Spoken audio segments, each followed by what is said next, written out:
Bonjour à tous. Bousculé vendredi dernier à Toulon, Metz Handball avait à cœur de montrer son vrai visage mercredi contre Saint-Amand-les-Eaux.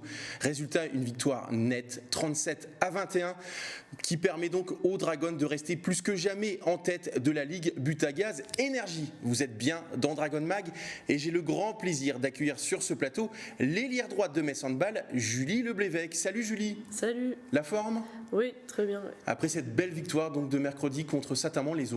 Oui, ça fait plaisir. Ouais. En face de toi, Mathieu Anquinet et Thomas Lavaux. Comment ça va les gars ? Salut Arnaud, bonjour à tous, ça va très bien. On a eu un beau match mercredi, donc la forme est là. Thomas, bonjour tout le monde, pas mieux. la forme. Un match, une victoire, ça va. Eh ben on commence immédiatement cette émission. On va parler de l'actualité. C'est la première mi-temps.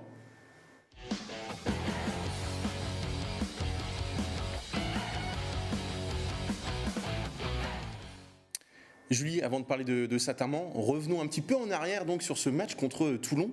Une semaine après, avec un petit peu de recul, comment tu expliques ce presque non-match de l'équipe de Metz Handball, parce qu'on n'a pas l'habitude vraiment de voir cette équipe en difficulté en championnat, surtout sur le parquet de la Lanterne Rouge, le terrain de la Lanterne Rouge, même si à la fin, il y a quand même une victoire. Oui, alors je ne sais pas si je pourrais donner des explications claires parce qu'on se pose toujours des questions sur le pourquoi du comment, mais c'est vrai qu'on a manqué peut-être de réalisme sur ce match-là, d'efficacité. Il y avait peut-être aussi un manque de repères. Alors c'est vrai qu'on sortait de la semaine internationale. Est-ce que ça a un impact ou pas ? Je ne saurais pas le dire à l'heure actuelle, mais voilà, il manquait certains ingrédients, donc on s'est vraiment remobilisé derrière pour remettre tout ce qu'il fallait pour aborder ce match de Saint-Amand. Et là on voit les images de mercredi contre Saint-Amand-les-Eaux. C'est vrai que ça s'est très très bien passé, même si la première mi-temps, mine de rien, cette équipe nordiste est restée au contact. Il n'y avait que 16-12 à la mi-temps. Oui, alors c'est vrai que du coup on a peut-être mis un petit peu de temps à se mettre en route. Après on sait aussi que voilà, il faut construire la victoire sur 60 minutes et que en deuxième mi-temps, quand on a un petit peu usé l'adversaire, c'est là aussi qu'il faut appuyer sur l'accélérateur et puis faire l'écart si on peut. C'est ce qu'on a réussi à faire, donc c'était un très bon match, je pense, sur la fin. Après, oui, un début pas poussif, mais il fallait, je pense, le temps de construire tout ça. Puis c'est vrai que c'est une habitude un petit peu que Metz Handball soit en mode rouleau compresseur et marche petit à petit sur ses adversaires. Et puis c'est vrai qu'en deuxième mi-temps, c'est qu'avec Mathieu, on s'est régalé puisqu'on a assisté vraiment, comme je l'ai dit, à du handball champagne. Je sais que Mathieu aime bien cette expression. Julie, c'est vrai qu'entre Bruna De Paola et Chloé Valentini, il y a eu roucoulette, Shabala, Kung Fu, tout y est passé. Oui, c'est vrai que je pense que c'est le handball qui fait plaisir à tout le monde, que ce soit quand tu joues sur le terrain ou même en dehors quand tu es supporter. Je pense que ça s'explique vraiment sur peut-être la différence physique aussi qui fait qu'en fin de match on est capable aussi d'imposer et de garder le rythme quand les équipes vont un petit peu baisser leur garde, et après ça permet de se faire plaisir sur des actions comme ça, et puis ça offre du spectacle pour tout le monde, donc c'est super. C'est vrai que Thomas, on est en train de voir les images. Metz Handball a régalé face à un adversaire contre qui, quand même, il a la main mise. On l'a vu, victoire autoritaire. Oui, mais attention, c'était un adversaire quand même à prendre au sérieux, même si c'était une équipe de bas de classement. C'est un adversaire qui avait battu Brest, qui s'était renforcé en cours de saison.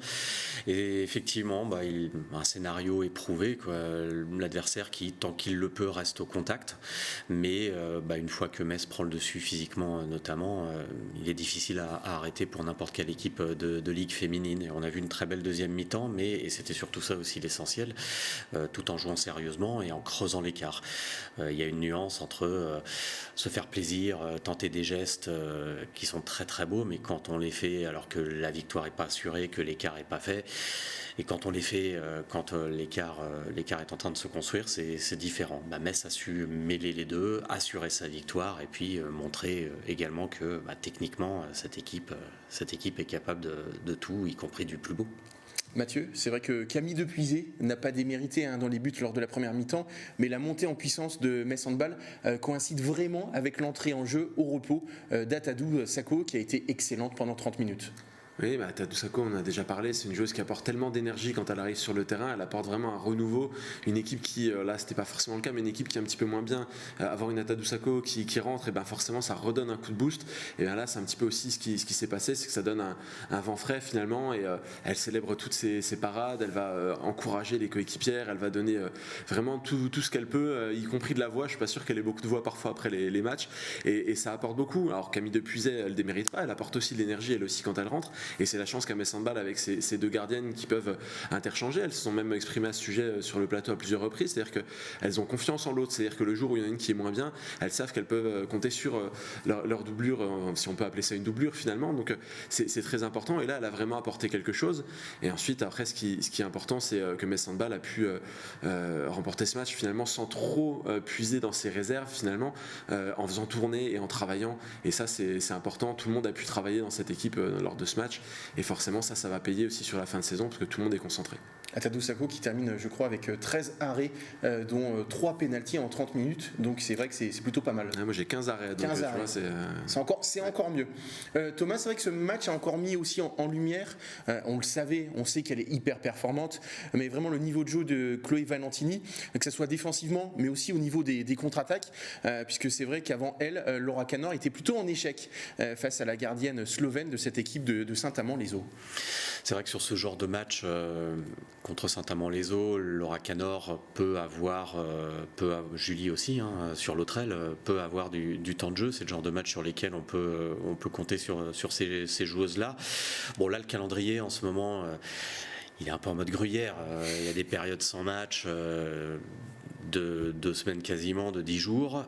Donc il faut quand même ménager un équilibre au sein de l'effectif, et une joueuse comme Chloé Valentini, elle peut avoir du temps de jeu, et puis quand elle est elle peut avoir peut-être davantage de temps de jeu, je vais dire, que ce qu'on pourrait penser, mais quand elle est en réussite, comme c'est le cas, quand elle est en confiance, quand il y a un axe vraiment capable de faire la différence avec Bruna De Paola, mais aussi avec les gardiennes, parce que quand elle est servie, que ce soit par Tadoussako ou Camille Depuiset, qu'elle part en jeu rapide, en jeu direct vers le but, c'est une joueuse qui est très difficile pour la gardienne adverse à arrêter. Quand elle est en confiance comme ça, même sur un match qui semblait pas être un match vraiment décisif pour elle, parce que c'est une joueuse vraiment que l'on va attendre en Ligue des Champions quand il faudra faire la différence. Même sur les matchs comme ça, il faut la laisser s'exprimer, il faut la laisser jouer, et ça renforce d'autant sa confiance qu'on sent déjà très grande cette année. Et c'est vrai que Julie, on a senti que vous aviez toutes les crocs de réagir après ce match contre Toulon. Et même on sent qu'effectivement, pour reprendre l'expression de Thomas, par rapport à ce calendrier gruyère, ce manque de temps de jeu d'une manière générale, les matchs ne s'enchaînent pas, vous avez vraiment des fourmis dans les jambes. Oui, c'est vrai que déjà il y avait premièrement l'envie de se rattraper après Toulon, et puis de pouvoir montrer aussi à toutes les équipes du championnat que certes il y avait eu ce faux pas, mais toutes les équipes, c'était important de montrer que toutes les équipes n'allaient pas pouvoir venir et nous accrocher jusqu'au bout. Et puis après oui, c'est vrai que du coup avec le calendrier, le fait qu'on s'entraîne beaucoup, ça permet de faire monter un petit peu l'envie avant le match, et je pense que tout le monde a hâte à chaque fois quand le jour arrive, et puis on est peut-être encore plus motivé quand il y a moins de matchs. À titre personnel, 3 buts en deuxième mi-temps, 3 buts en contre-attaque, ça fait forcément plaisir. Il y a même un cadeau à la fin de Emma Jacques sur une contre-attaque, elle n'a pas pu aller jusqu'au bout, elle te sert et tu as la lucidité pour terminer. On va revoir d'ailleurs ces 3 buts. Oui, c'est vrai que du coup, en rentrant, j'avais aussi envie de participer, de courir, et puis voilà, je me sentais plutôt bien, et puis après entre les arrêts d'Atadou, l'interception d'Emma, il y a eu la passe de Tammy aussi, il y a eu plusieurs occasions, laser, ouais. donc c'était très bien. Et puis 100% au niveau de l'efficacité, pour la confiance, c'est toujours bien. Oui, forcément, oui, ça fait plaisir, ça booste, et puis ça encourage à continuer tout simplement de travailler pour pouvoir continuer comme ça par la suite. Mathieu, on va regarder les résultats de cette 18e journée de Ligue Butagaz Énergie. On attendait avec impatience le résultat des Neptunes de Nantes face à Paris 92, puisque finalement la deuxième place, elle n'est pas acquise encore pour Brest. même la première pour Metz Handball, même si Metz Handball est très bien parti. On ne va pas mettre la charrue avant les bœufs. En tout cas, Paris s'est imposé 22-21 contre Nantes lors de cette 18e journée de Ligue Butagaz Énergie. Ouais, c'est un vrai choc. Nantes a eu des moments en tête et Paris a su réussir à passer devant son public aussi. Forcément, ça peut être joué en fin de match d'un petit but. Et au classement, ça a des répercussions pour moi parce que finalement, là où peut-être que les Neptunes, avec un coup de chaud, pouvaient penser remonter, et bien là, ces deux équipes-là, elles se neutralisent dans l'absolu puisqu'elles restent à distance en gagnant chacune un petit coup d'un côté de l'autre. Elles ont des défaites toutes les deux et c'est un petit peu ça tue peut-être la course à la deuxième place, en tout cas pour le moment, même si tout peut encore se passer. Il peut y avoir une mauvaise série d'une part ou d'une autre, mais c'est vrai que voilà, ce sont des deux grosses équipes du championnat. On les attendait dans ce top 5 de toute façon au début de la saison. Elles y sont et elles répondent aux exigences et ça fait partie des chocs du championnat qu'on a envie de voir de toute façon. Moi je trouve que cette saison le championnat est passionnant et on le voit avec des chocs comme celui-ci, mais on a vu aussi d'autres matchs tout au long de la saison, parfois même des matchs de bas de classement qui se révélaient être tout à fait au niveau qu'on peut attendre d'un championnat de France de haut niveau. Et l'autre bonne et belle opération de cette journée, c'est pour Mérignac qui s'est imposé 32-30 du côté de Plan de Cuc. Mérignac qui a maintenant un petit matelas d'avance sur Toulon, justement, la lanterne rouge. C'est vrai que les foudroyantes nous avaient fait bonne impression lors de ce match à Metz Handball. On va parler, si vous le voulez bien, maintenant de l'autre actualité. C'est l'équipe de France, puisque Olivier Krombolz, le sélectionneur national, a livré sa sélection par rapport au dernier rassemblement pour la double confrontation contre la Suède. Il y a un petit changement, on va en reparler, puisque Emma Jacques n'a pas été sélectionnée. Sinon, on retrouve les 5 autres jeunes femmes, Atadou Sako, Camille Depuisé, Tamara Horacek, Chloé Valentini et Sarah Bouktit. Julie, justement, on parlait de ce calendrier, encore une fois, à Gruyère. Ce nouveau rassemblement, ça veut dire 10 jours, quasiment, sans tout l'effectif. Pour toi, justement, c'est une période plutôt sympa, propice, pour t'entraîner peut-être un peu plus individuellement ? Oui, c'est ça, j'ai l'impression que dans l'année, on a des alternances de périodes très différentes en termes de contenu à l'entraînement. Quand les filles partent en équipe nationale, on est beaucoup plus sur du spé, de l'individuel. Et puis, je pense que c'est très complémentaire aussi de ce qu'on peut vivre pendant l'année. Donc, c'est super intéressant. Et puis, c'est des périodes qui permettent de beaucoup travailler et que j'aime beaucoup aussi. Thomas, pas de Laura Glauser, pas de Grace Zadi. En revanche, les deux gardiennes de Metz Handball sont à nouveau appelées, Atadou Sako donc, et Camille Depuisé. On sent qu'Olivier Krumbles est en phase d'expérimentation. Il réalise des expérimentations. C'est le début d'un vaste projet qui ne s'arrêtera pas au mondial de fin d'année. On est dans la fin de préparation de Jeux Olympiques, ceux de Paris en 2024. Mais après le précédent rassemblement de l'équipe de France, les 2 matchs amicaux contre la Suède, ça semblait difficile de ne pas sélectionner à nouveau Atadou Sako et Camille Depuisé. Camille Depuisé parce qu'elle est vraiment en train de s'imposer, mais ça remonte à la fin d'année dernière, elle est vraiment en train de s'imposer dans ce groupe. Et puis Atadou Sako parce qu'elle a fait une très très belle première impression lors des 2 matchs face à la Suède et que c'est logiquement qu'elle va avoir à nouveau sa chance contre le Brésil de pouvoir montrer vraiment ce qu'elle vaut. Laura Glauser a beaucoup plus de références en équipe de France qu'Atadou Sako. Atadou Sako, ça peut être une option très intéressante pour 2024 et ces matchs amicaux vont lui servir à le démontrer. Elle va avoir sa chance. La première chance, elle l'a bien saisie. Maintenant, il faut qu'elle montre qu'elle puisse être régulière comme elle l'est en club avec sa nouvelle sélection. On en parlait, Mathieu, pas d'Emma Jacques. Comment tu analyses cette non-sélection, justement ? C'est vrai qu'Emma Jacques n'a pas forcément beaucoup de temps de jeu à Metz Handball derrière Louise Winter-Burgard. Elle a quand même été souvent appelée. Est-ce que tu estimes que c'est un mauvais message envoyé à Emma Jacques ? Non, je pense que Olivier Krumbolz, c'est du genre a beaucoup communiqué aussi sur ces choix-là. Il a pris Emma Jacques très vite dès qu'elle est revenue de blessure, donc c'est aussi une marque de confiance importante, il ne faut pas l'effacer si vite. J'ai été un peu surpris de ne pas l'avoir dans le groupe, parce que je m'attendais justement à une certaine continuité dans la préparation, mais d'un autre côté, comme l'a dit Thomas, c'est une phase d'expérimentation où il va essayer de prendre des joueuses qui n'ont pas forcément toujours été appelées, des joueuses qui n'ont pas forcément toujours eu du temps de jeu en bleu, qui vont pouvoir se tester, voir comment ça se passe, comment elles s'intègrent au groupe, parce qu'il y a des échéances très très importantes et il faut vraiment avoir un un effectif relativement large à ce stade pour vraiment avoir un groupe qui répondra aux attentes. C'est ça l'enjeu. On revient d'une compétition peut-être où l'équipe de France n'a pas eu le résultat attendu, puisque l'équipe de France brigue toujours la première place quelque part, donc forcément voilà. Et finir au-delà de la finale, c'est toujours un petit peu gênant, je pense. Et voilà, l'équipe de France va briguer une nouvelle fois des finales pour les prochains championnats, et il faut avoir un groupe qui tient la route autour de ça, et il faut tester des joueuses. C'est comme ça que ça fonctionne, et les rappeler ou non, et je pense qu'on reverra assez rapidement une Majac en bleu. Il est temps, en tout cas, de passer au débat de cette émission. C'est la deuxième mi-temps.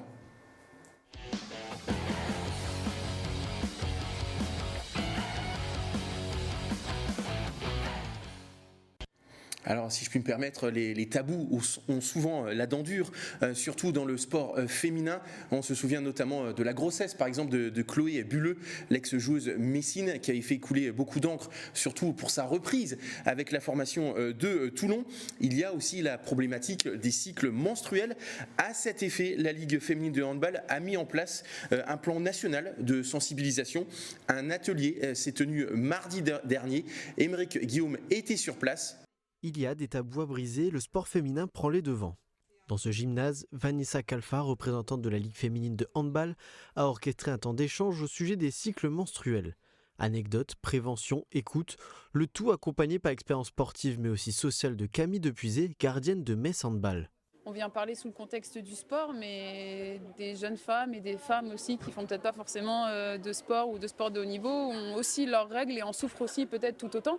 C'est important pour qu'elles se rendent compte aussi pour plus tard, peut-être que si elles veulent tendre vers la haute performance ou même maintenant, de aussi pas se mettre en danger à 13-14 ans, à peut-être se risquer à une blessure grave juste parce qu'on ne s'est pas écouté et qu'on aurait pu l'éviter. Le cycle menstruel peut s'avérer être aussi important que le sommeil ou encore la nutrition. Du côté des jeunes joueuses, le sujet est plus ou moins connu, mais l'initiative est plus que bienvenue. Oui, on a pu bien voir ce qu'il n'y allait pas et du coup, là, je pourrais en parler et tout, et parler au coach aussi. Parce que du coup, je voulais pas en parler. Je lui disais je suis malade quand j'avais mal au ventre, tout ça, et du coup, je pourrais lui dire j'ai mes règles et voilà. Du coup, c'est mieux que ce soit elle plutôt que quelqu'un qui vienne, qui a un texte, qui sait quoi dire et qui nous dit et qui repart, quoi. Parce qu'elle sait ce qu'on vit au quotidien et donc elle peut voir extérieurement et intérieurement en même temps ce que nous on peut ressentir, donc c'est positif et c'est bien. Non loin de ce rassemblement, le coach de l'équipe U16 ne peut que se satisfaire de ces échanges positifs en tant qu'éducateur. Je pense que c'est hyper intéressant, non seulement pour les filles, mais aussi pour les coachs qu'on est dans ce genre de catégorie chez les jeunes, où moi perso, effectivement, j'avais par le passé déjà eu ce genre d'approche, mais pour les filles c'est bien, du coup ça désacralise un peu tout ça, et j'ose espérer qu'à un moment donné maintenant ils vont pouvoir venir vers moi et m'en parler. Avec plus de certitude, cette nouvelle génération se connaît mieux, mais surtout pour agir contre des tabous qui impactent encore trop le quotidien. Non loin de ce rassemblement, le coach de l'équipe U16 ne peut que se satisfaire de ces échanges. Alors c'est vrai, Julie, qu'il y a encore beaucoup malheureusement de tabous dans le sport féminin. C'est important de libérer la parole, et c'est vrai que cet atelier-là, avec Camille Depuisé qui prend la parole, c'est important finalement pour de jeunes femmes qui débutent dans le sport de haut niveau. Oui, je pense que c'est important d'en parler parce que c'est vrai que c'était des sujets qui... la parole est en train de se libérer aujourd'hui, mais qui étaient tabous peut-être à l'époque, et je pense que ça a un impact non négligeable dans notre pratique au quotidien. Dans la performance en plus, quand on veut tendre vers un certain niveau, c'est bien de l'intégrer dans l'entraînement ou dans la façon de gérer une vie de sportif. Donc c'est très bien de sensibiliser les jeunes filles le plus jeune possible, parce que voilà, il y a beaucoup de personnes qui passent par là au quotidien, donc je pense que c'est important d'en parler. Mathieu, je vais reprendre des chiffres. 84% des joueuses de haut niveau ressentent leurs règles comme une difficulté. Pourtant, seulement 23% d'entre elles ont déjà échangé sur le sujet avec le staff. Oui, ça prouve qu'il y a une parole à libérer et qu'il y a des choses qui ne sont pas encore dites aujourd'hui, et même au niveau professionnel où on a tendance à penser que tout est un petit peu cadré, tout est bien organisé, etc. Et ces choses-là ne sont pas encore vraiment bien prises en compte. Je sais qu'à Metz Handball, il y a un système qui est mis en place avec une application qui permet de faire un suivi de santé, de ressenti également, et qui permet vraiment de suivre et de pouvoir informer le staff de tout ce que les joueuses peuvent ressentir au fil des entraînements et des matchs. Et ça, c'est déjà une avancée importante, et c'est quelque chose qui doit se démocratiser démocratiser, pour pouvoir vraiment ouvrir le champ des possibles, parce que les cycles menstruels, c'est quelque chose qui impacte la vie d'une sportive de haut niveau et qui doit pouvoir être pris en compte de bonne manière, de manière à pouvoir éviter les blessures, éviter des pertes de niveau de jeu, éviter des mauvais ressentis et faire en sorte que tout soit bien englobé dans une équipe. Donc forcément, il y a encore des progrès à faire, mais avec ces ateliers, avec ce qui est mis en place dans les différents clubs, je pense qu'on est quand même sur la bonne voie. Et on l'a vu avec les jeunes joueuses. Pour elles, c'est plus forcément un tabou. C'est une génération où c'est un petit peu plus ouvert. Et peut-être qu'avec les générations qui arrivent, on va pouvoir enfin passer certaines barrières qui étaient encore trop présentes sur la génération actuelle et même les précédentes. Alors je rebondis sur ce que tu as dit, Julie. Donc il y a un vrai suivi à Metz Handball avec une application. C'est quand même hyper important et c'est plutôt bien. Oui, c'est ça. Du coup, nous, quotidiennement, on va faire un retour sur notre état de forme et on peut faire un retour sur nos douleurs pour tout ce qui est petits bobos. Et les douleurs qui sont par exemple liées aux règles sont intégrées dans le questionnaire. Donc, si un matin on se réveille et puis il y a des douleurs liées aux règles, on peut directement le mettre sur le questionnaire. Comme ça, avant même qu'on soit à l'entraînement, les coachs et Nico en particulier, par exemple, qui va gérer aussi tout l'aspect physique. Nicolas Jarza. Oui, vont être au courant. Et ils vont pouvoir adapter si besoin et voilà, ça permet d'avoir un échange entre le staff et les joueuses et du coup comme ça c'est très pratique. Thomas, qu'est-ce que ça t'inspire de voir que Metz Handball est également à la pointe sur ce domaine-là ? On ne parle pas que de handball là, c'est un sujet de société et quand j'entends Camille Depuisé, qui est encore une jeune athlète, qui a le gros de sa carrière devant elle, tenir un discours d'une très très grande maturité et surtout en plus le tenir librement, ouvertement devant des joueuses de 14-15 ans dont certaines feront, on leur souhaite peut-être carrière. C'est forcément satisfaisant de voir un sujet de société évoluer dans ce niveau-là. Quand on évoque les règles, on évoque l'intime. L'intime, on ne peut s'en ouvrir qu'aux personnes de son cercle proche. Et parfois, un entraîneur fait pas forcément partie de ce cercle proche. Quand on arrive dans un club, quand on est à l'étranger, que on partage pas la même langue que cet entraîneur. Là, savoir que au sein de son club, l'une des joueuses les plus exposées, parce que là encore, en fait, ce sujet il avancera parce que on a des figures qui s'en emparent et Camille Depuisé en est une. Pour ces joueuses-là, voir que même l'une des toutes meilleures joueuses du club ressent la même chose, que c'est normal et qu'il n'y ait pas de raison finalement de s'en cacher ou d'enfouir ça derrière pas des mensonges, mais en tout cas de prétendre que on est grippé plutôt que d'avoir ces règles. Je trouve que c'est forcément une très belle chose. Et c'est un vaste sujet, on pourrait y revenir pendant plusieurs minutes. On se rappelle notamment de ce qui s'était passé, je crois que c'est au Neptune de Nantes, qui avait cherché à savoir si les joueuses étaient enceintes ou quelque chose comme ça à une époque, à l'insu de leur plein gré. Oui, il y avait eu des tests, alors je ne sais plus si c'était au Neptune, mais effectivement, il y avait un club qui avait essayé un petit peu d'avoir des informations personnelles de cette manière-là, en les rendant plus ou moins obligatoires, et ça avait fait un scandale, et je pense que là-dessus, il faut encore beaucoup progresser. Et on l'a vu avec les grossesses, ça ne se passe pas de la même manière dans tous les clubs. Il y a des clubs où on peut se féliciter que ça se passe très bien, des joueuses peuvent s'absenter et vivre leur vie de femme pleinement, et il y a des clubs où c'est beaucoup plus compliqué, donc il y a encore des choses à faire de ce côté-là. On salue en tout cas l'initiative de la Ligue féminine de handball. Il nous reste quelques minutes, on passe tout de suite à la conférence de presse.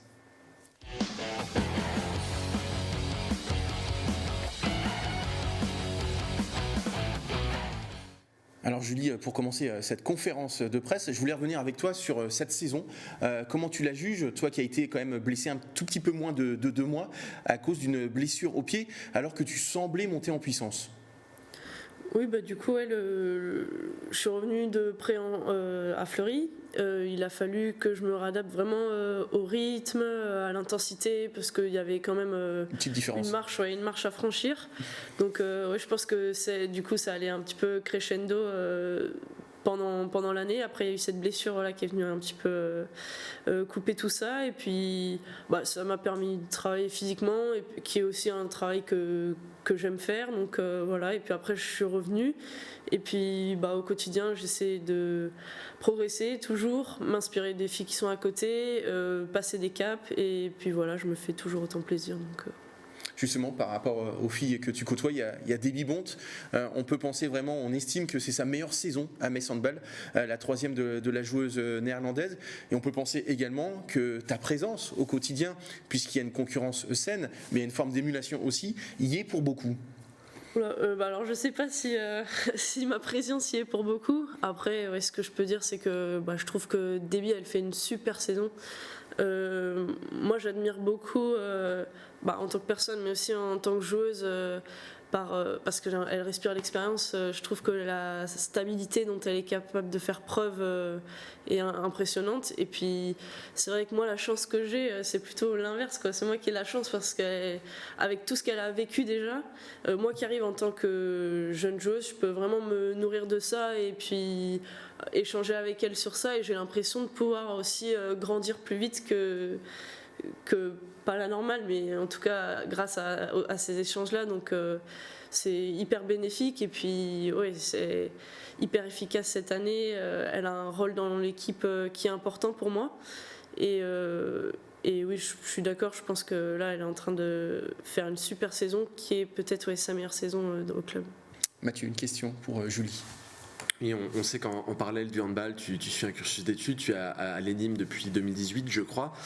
Thierry Vazmen nous a dit récemment que ça allait continuer d'occuper une part importante de ton emploi du temps, y compris la saison prochaine. Qu'est-ce que tu peux nous dire à ce sujet? Comment ça se passe pour toi du côté des études, justement? Oui, du coup, je suis rentrée à l'ENIM en 2018 et puis depuis, je continue le cursus, toujours en toile de fond, on va dire, à côté du handball. Après, voilà, moi là, aujourd'hui, ma priorité, c'est le hand et puis c'est ce qui me fait vibrer au quotidien. Je trouve ça hyper important d'avoir l'équilibre aussi à côté avec les études. Mais voilà, je pense que même aussi de par l'âge pendant lequel on peut avoir une carrière de hand, c'est important que tous les moyens et toute mon implication viennent à ce moment-là. Donc voilà, c'est hand 100% et puis voilà. Mathieu, tu as peut-être une autre question sur ce sujet avant de donner la parole à Thomas? Oui, c'est un peu connexe. La semaine dernière, on avait sur le plateau Zeliat Amlamali et Emma Tuchela. Emma Tuchela qui sera aussi amenée à monter un petit peu avec l'équipe première la saison prochaine. Vous allez avoir un peu une rotation à 3 avec Lucie Granier. Quel lien est-ce que tu gardes déjà avec ces joueuses du centre de formation? Parce que tu l'as très bien connu, ce centre de formation, tu y étais il n'y a pas si longtemps que ça. Et comment est-ce que tu vois justement cette situation pour l'année prochaine où il y aura aussi Emma dans la balance? Du coup, Emma, c'est vrai qu'on a joué ensemble au centre avec Clément, donc tout s'est bien passé. Clément Lecasser. Oui, pardon, Clément Lecasser. Oui, c'est vrai. Petite pensée pour Clément, non, ouais. Du coup, voilà, c'est une fille que je connais bien, comme Lucie d'ailleurs, avec qui j'étais au pôle à Marseille à l'époque. Donc voilà, on verra comment les choses se goupillent l'année prochaine. Mais du coup, voilà, on va voir comment. Tu gardes encore un lien particulier avec le centre de formation? Tu vas voir les matchs un petit peu? Tu les côtoies encore? Cette année, je suis pas allée trop voir les matchs. Là, je vais voir samedi avec la belle journée qui arrive au Saint-Symphorien. Après, forcément, on a des échos, on suit et puis on se croise après les entraînements. Emma parfois vient aussi s'entraîner avec nous, donc on peut échanger à ce moment-là. Puis même quand au moment où j'étais blessée, qu'elle était avec l'équipe, on se voyait aussi, on pouvait échanger. Donc voilà. Thomas? Sur le fait de rester à Metz Handball pour la saison prochaine, alors que ce poste d'ailière va connaître quelques modifications, les modifications dont on parlait, c'était une volonté de ta part de rester même dans un poste triplé, ou est-ce que tu te projetais dans un nouveau prêt, pourquoi pas, dans une équipe de ligue féminine? Moi, quand on m'a proposé de rester, j'ai jugé surtout aussi pour moi, ma volonté du moment et puis les intérêts. J'ai essayé de peser les intérêts qu'il y avait à rester ici. Et puis, au vu des opportunités que ça me proposait handballistiquement, pour moi, c'est ce qui a fait pencher la balance. Et tu as hésité quand même avant de dire oui à cette prolongation de contrat? Hésiter. Alors, à chaque fois qu'on a une proposition, qu'on arrive en fin de contrat, je pense que c'est important d'essayer de peser le pour et le contre. Voilà, de voir tous les arguments, de définir pour soi ce qui est le mieux. Et après, moi, rester dans ce club-là, c'était pas forcément eu une grosse hésitation. Tu parlais de Clément Alcacer, c'est donc, on va parler de Nice. Il y a également ta sœur là-bas. Je présume qu'une fois que Metz a joué, le premier résultat que tu regardes, c'est celui de Nice. Oui, du coup, j'ai les retours très rapidement. On fait des petites sessions téléphoniques là, pour échanger sur les matchs, comment ça se passe. Et puis, vu qu'aussi on est tous déjà passionnés de hand toutes les deux, on échange sur un peu tout le championnat, tout ce qui se passe. Donc, je regarde très vite les résultats de Nice. Elle suit les matchs aussi. Donc, voilà, on s'enrichit mutuellement aussi de ce côté-là. Et avec Clément Alcacer, vous avez gardé un lien? Est-ce que des fois il t'appelle pour t'encourager, ou s'il regarde les matchs évidemment sur Moselle TV? Oui, avec Clément, c'est vrai que c'est un entraîneur que je connais depuis que je suis très jeune, et on a toujours aussi gardé le lien, donc pour savoir comment la saison se passe ou échanger sur différents sujets. Ça m'est déjà arrivé de parler de certaines joueuses avec lui, je pense qu'on a un lien qui est un peu spécial aussi, donc voilà. Thomas, une autre question? Je voulais revenir sur ton prêt à Fleury. Déjà, comment est-ce que on sent qu'aujourd'hui, tu as ton équilibre études et sport de très très très haut niveau. Comment tu faisais justement pour gérer ça à Fleury? C'était des cours par correspondance? Comment tu gérais? Et puis, est-ce que aussi c'est le cycle d'études que tu suis qui a pu être décisif dans ta décision d'accepter la prolongation de contrat? Alors à Fleury, ce que je faisais, c'est que je suivais toujours le cursus ENIM. Et l'école, ce qui est super, c'est qu'ils font preuve d'une grande flexibilité.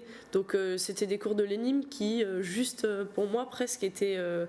il y avait par exemple les vidéos du Covid qui m'étaient transmises, que je pouvais les suivre les cours comme ça, ou en visio, il y avait des dispositifs qui étaient mis pour que je puisse suivre directement les cours des amphis.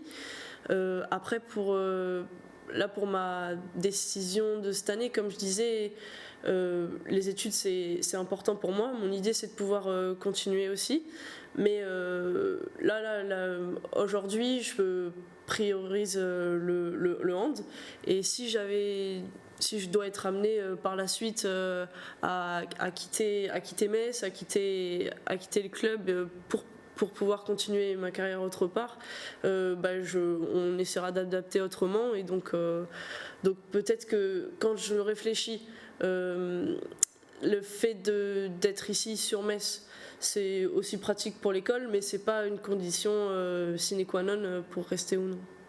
En début de saison, tu étais vraiment très haute dans la hiérarchie pour tirer les jets de 7 mètres. On se souvient tous de ce fameux penalty au Rapid Bucarest. Aujourd'hui, tu es un petit peu en dessous. Il y a Tamara, il y a même Sarah qui a été la 3e tireuse sur ce match de Saint-Amand. Pourquoi finalement? Parce que tu es un petit peu moins en réussite dans cet exercice? Oui, je pense que il y a certains matchs là où j'ai été moins en réussite.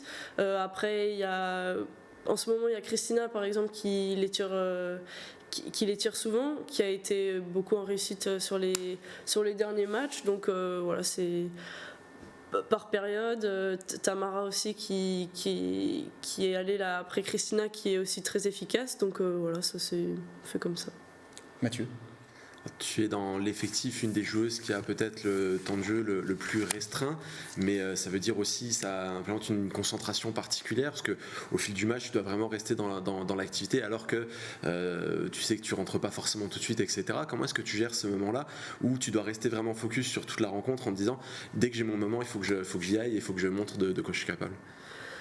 Alors comment je gère? C'est vrai que du coup nous, après, notre rôle en étant sur le banc, c'est d'être prêt constamment, donc être bien attentif à ce qui se passe sur le terrain, je pense, déjà, pour que si après on soit amené à rentrer, pouvoir essayer de se mettre rapidement dans le bain.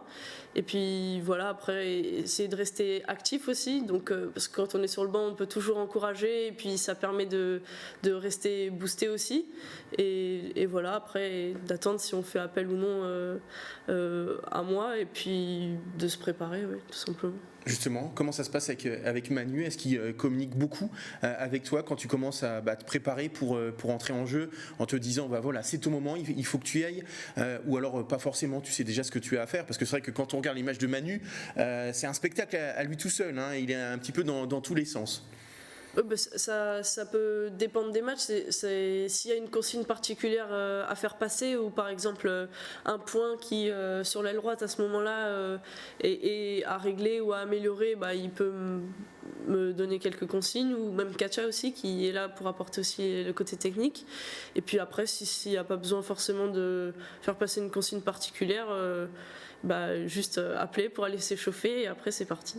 La dernière question, elle est pour toi, Mathieu, comme très souvent d'ailleurs, hein, je le remarque. Après, souvent, tu reprends une question derrière, donc c'est pas forcément le cas.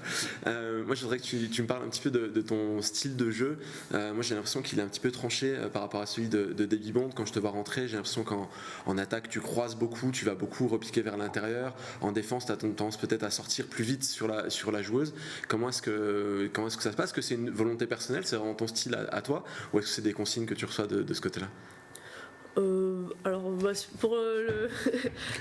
Pour l'attaque, je sais pas trop. Pour la défense, des fois sortir, ça permet pour moi d'anticiper aussi le déficit que je peux avoir niveau gabarit, donc d'essayer de jouer, sortir sur l'arrière plus tôt peut-être, ou c'est quelque chose qui, je pense, intéressant, qu'il faut que je travaille encore plus. Et après je fais pas forcément attention, donc ça doit peut-être être aussi dans mon style de jeu. Ouais. En tout cas, merci beaucoup Julie d'être venue sur ce plateau. C'est toujours vraiment un plaisir de t'accueillir. Merci à vous deux également. On se retrouve nous la semaine prochaine pour un nouveau Dragon Mag. D'ici là, portez-vous bien et évidemment, bye bye.